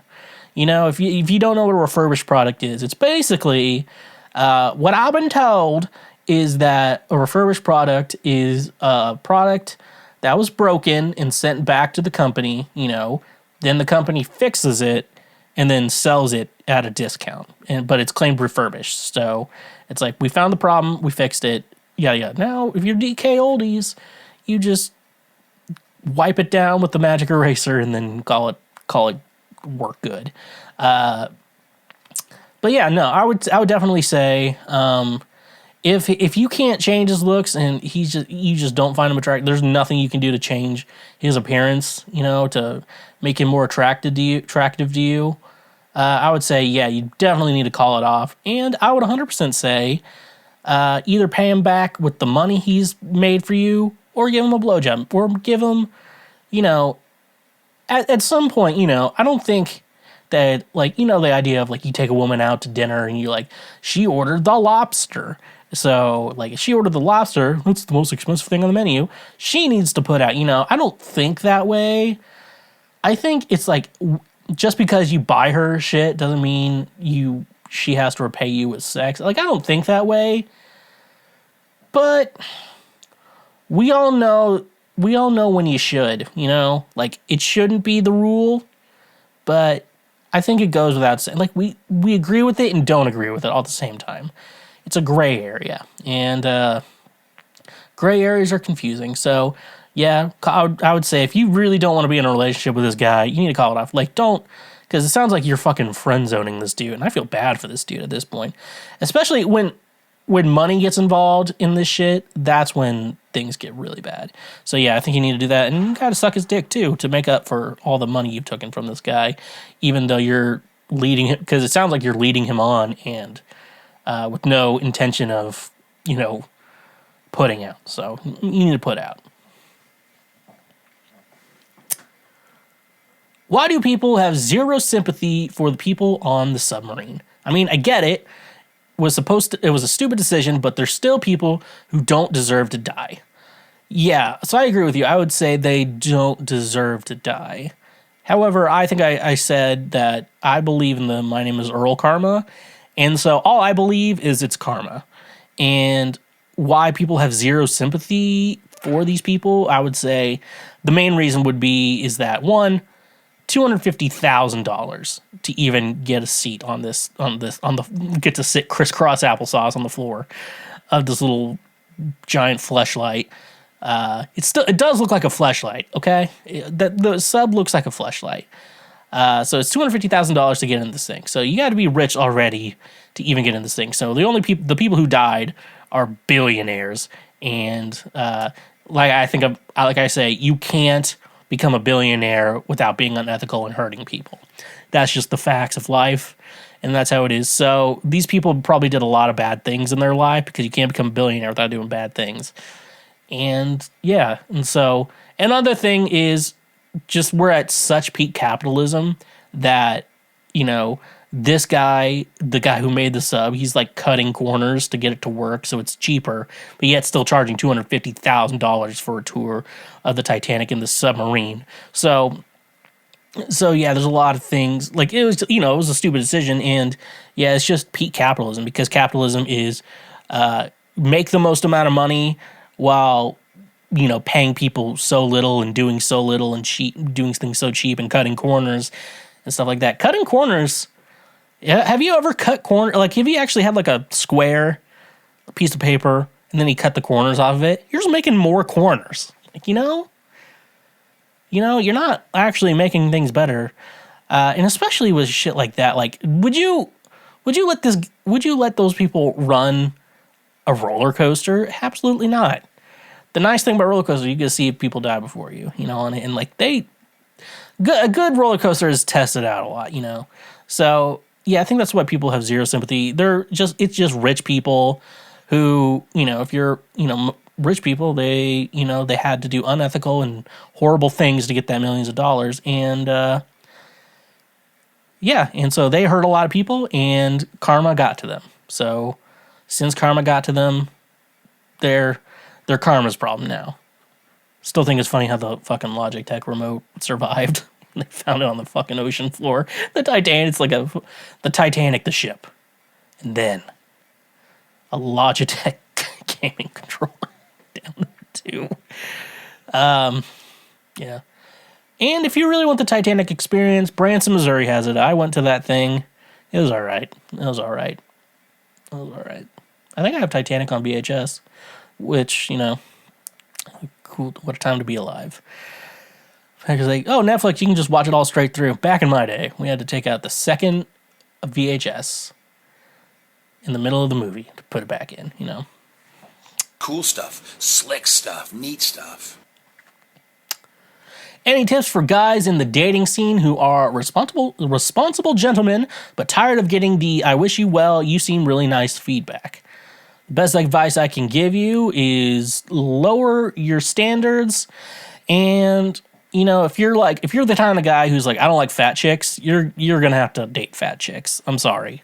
Like, I'm telling you, like, you think I sound mean and shit like that, but it's like you have to, it sounds like you're reaching out of your league. And I'm the type of guy who reaches out of his league too. And, when you're reaching out of your league, people out of your league want to kind of be with people out of their league too. It's just, it's how humans are made. I wish you well. You seem really nice. So yeah, if you lower your standards and find a chick in those standards, they will, they will. You will get lucky, That's the trick we hear people is like, I've slept with over 200 people. Okay. The logistics of all that, saying that all those women were 10 out of 10, very low. If you want to sleep with a lot of people, you're going to sleep with a lot of fives. Okay? That's the real life lesson there. If you want to get laid a lot, you're going to be getting some low numbers in there, And that's just the facts of life. Does social media make it harder to get a girlfriend/boyfriend? I think there's two sides to this coin. I just watched The Dark Knight last night. But I want to say, yeah, I think the big problem is, I think a lot of people are meeting. We're meeting a lot of people over the internet now. Most of you probably met me over the internet, so that's cool. That's neat. That's suspicious. But does it make it harder? So I think it's how you go into it and wondering what the person on the other end is wanting to go into this. Because, if the other person's like, yeah, I'm looking for a boyfriend. Not you, not you, not you, not you, not you, not you, not you. Left. You're going to have a bad time. I think the internet does for some reason raise our standards for what we want in a partner, and like, at least appearance wise, because we're all trying to look hot on the internet. It's just, it's pretty normal for all of us to try to look hot on the internet, but no one looks like that in real life. Like, how many if we go to Instagram today and just look at all the photos posted on Instagram today, how many of the women in those photos probably sucked in like their little gut? It's not even a big gut either. I'm not fat shaming anyone. How many women do you think sucked in their gut today for photos? A lot of them. A majority of them, probably.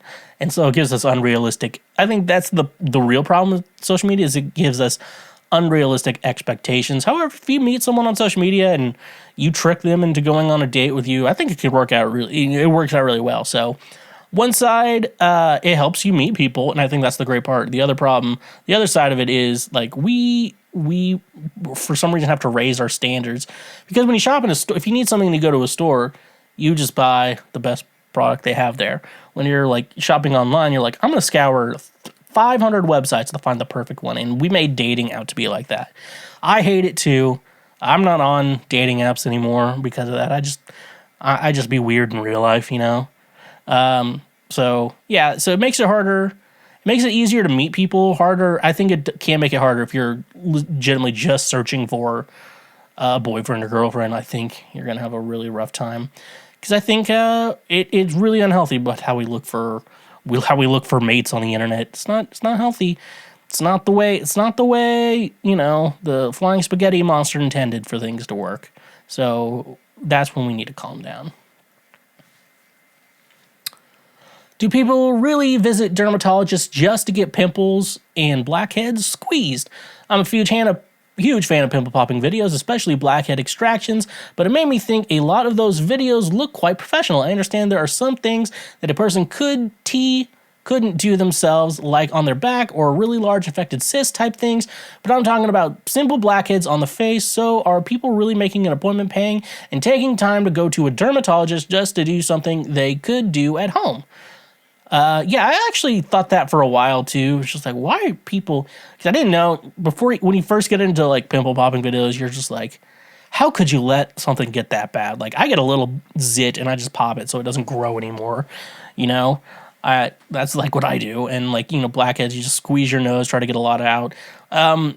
There's a lot of big things. A lot of those videos, especially when they're blackhead related, when they're like, especially if tweezers one by one, a dermatologist wouldn't do that, because it's estheticians, I think is what they're called. They do a lot of the extraction videos of like blackheads on the face and stuff like that.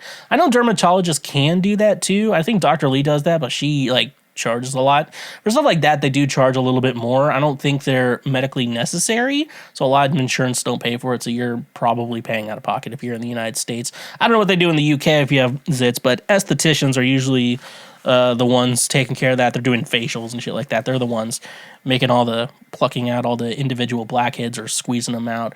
Dermatologists are mainly for like, they will, if you have really bad cystic acne, sometimes they pop it if it needs to, if it's like popping it like cystic acne versus a cyst. Like cystic acne, they'll probably put like a steroid in it and then it'll like go away. If it's an actual cyst, like, or lipoma, if you've watched any Dr. Pimple Popper, like they actually have to like numb you up, cut you open, get it out, and then sew you back up. So dermatologists do more stuff like that will, more hardcore stuff, and where estheticians will do like, we'll pop the pimples on your face, and I'm not saying estheticians are bad or anything. Like they're doing a lot more than just going fucking straight in there with some tweezers. They're like, they're like steaming your face, putting on a mask, and then loosening up the pores and putting retinol and shit like that. So they're doing a good job too. But it's just good to figure out the difference between an esthetician and a dermatologist. That's the thing. Okay. Do you think the advent of smartphones has a positive impact on society, or do you believe life was better before the widespread use? The advent of smartphones has undeniably had a significant impact on society, and whether it's positive or negative depends on how one views it. On one hand, smartphones have revolutionized communication, making it easier and faster to connect with people around the world. However, there are valid concerns about the negative consequences of widespread smartphone use. Some argue that it has led to decreased face-to-face interaction as people become more absorbed in their screens rather than engaging with the physical world. Yeah, you have a lot of interesting points there. Yeah, I remember meeting people. Like, I'll go to a show. I'm like, hey, nice to meet you, and whatever. And then, like, the conversation stops, and we're just standing there. And then I'll immediately get a friend request from someone. I'm like, and, like, they're not super talkative in person, but they overshare on social media, which is fucking, those people are fucking crazy. And then they vague book. If you know what vague booking is, you're a cool guy. I mean, when you post vague things on Facebook, they do that, and a lot of people, Disney adults too, and I love seeing people. I kind of enjoy that shit. That's what I really like social media for. Just watch people be fucking weird on the internet. Is it making society better or worse? I mean, there's so many individual aspects that come into the invention of a smartphone. That's just far more, like, some things it has made better. It's some, like, the music industry, like, people don't buy albums anymore. We're just streaming, and streaming doesn't pay that much. So you can talk about it like that, and that's not a very good thing. But then you can also think about how, like, oh, now that I have my phone, I can, just be like a Uber driver or deliver for DoorDash and shit like that. And it's like, I don't have to deal with a boss. I just can drive around, do this, make a little money, and then I can go home and, have fun. I can work on my own schedule, work on my actual dreams and stuff like that. So you have interesting things like that. I would say the invention of smartphones, I think smartphones themselves have made society a lot better. I think the what you're probably trying to say is social media. The invention of social media has probably made society a lot worse. And I still use that shit. So I'm not the one to be throwing stones and making judgments on people. But I would say smartphones have done a positive impact on society, because especially even in like an emergency, everyone has a phone. So we have that, and like we can film cops now when they're doing illegal shit and committing war crimes against citizens. So that's also really cool. So yeah, I would say smartphones have a positive impact, but social media is the one impact. And social media is so entangled with our phones. So that's something. I mean, that's why anyone would ask a question like this and think this way. So I'm not shaming you. But regardless, though, that's how we're ending today's episode of Cancel Schweezy. Thank you so much for checking out the Lord's trademark favorite podcast. Speaking of social media, follow me wherever you are on your socials, at TheSchweezy, wherever you're doing that. My music under Schweezy, getting some final mixes done. We're going to have new music soon. Twitch this Thursday is going to be my last stream for a while, so definitely come check that out as I defeat Tears of the Kingdom. Patreon page, go check that out. We're gonna have Cash App and other stuff too as well, so make sure you check that out. Free shit. Make sure you're subscribed, leave a comment, like the video, especially check out the YouTube for those who are not on the YouTube page, and on the audio platforms, leave a review, give us a rating, and share with all your friends. So, if you love butt drugs, stay awesome. Believe it or not, Schweg isn't at home. Please leave a message at the beep. I must be out or I'd pick up the phone. Where could I be? Believe it or not, I'm not home. You just finished a full episode of Cancel Schweezy. You are now one of the smartest individuals who will ever exist in our world. If you like that episode, make sure you subscribe. Whether you're watching this show or listening to the show, make sure you subscribe. That way you get notified whenever we release full new episodes as well. And if you're on YouTube, smash that bell button. That way you get notified anytime we make a post over here on YouTube. Honk if you love butt drugs, and yeah, stay awesome.